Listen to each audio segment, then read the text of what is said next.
കടുത്ത ചൂടിനിടെ രാത്രി ഇടയ്ക്കിടെ വൈദ്യുതി പോകുന്നതിൽ പ്രതിഷേധിച്ച് നാട്ടുകാർ കെ.എസ്.ഇ.ബി. ഓഫീസ് ഉപരോധിച്ചു. കെ.എസ്.ഇ.ബി. ഓഫീസിന് മുന്നിൽ കാറുമായെത്തി AC ഓൺ ചെയ്ത് കിടന്നുമായിരുന്നു പ്രതിഷേധം. ആലുവ തോട്ടക്കാട്ടുകരയിലെ വൈദ്യുതി ഓഫീസിന് മുന്നിലായിരുന്നു വ്യത്യസ്തമായ പ്രതിഷേധം.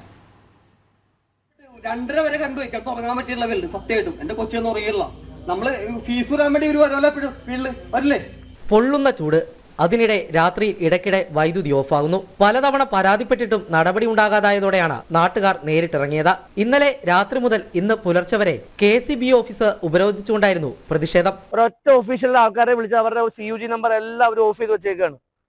ഇവിടെ വന്ന് നമ്മൾ പരിഹാരം ഉണ്ടാക്കി ഇവരിപ്പൊ കുത്തിത്തരാന്ന് പറയും. കുത്തിക്കഴിഞ്ഞ് നമ്മൾ വീട് എത്തണ്ടായാലും പോയിട്ട് കറണ്ട് വീണ്ടും പോകും. ഇതിനൊരു തീരുമാനം ഉണ്ടാക്കാനായിട്ട് ഇവിടുത്തെ ആൾക്കാർക്ക് ആർക്കും ഒരു ഇതുമില്ല. ഒരു ഓഫീഷ്യൽസിനും ഒരാളെ വിളിച്ചാലും ഫോൺ എടുക്കത്തില്ല. വിളിക്കുന്നവന്മാർ നമ്മളെ എന്തിനാ ഇപ്പൊ വിളിക്കണമെന്ന് വിളിക്കണേ. നാട്ടുകാരിൽ ചിലർ കെ.എസ്.ഇ.ബി. ഓഫീസിലേക്ക് കാറിലെത്തി അവിടെ AC ഓൺ ചെയ്ത് ഇരുന്നു.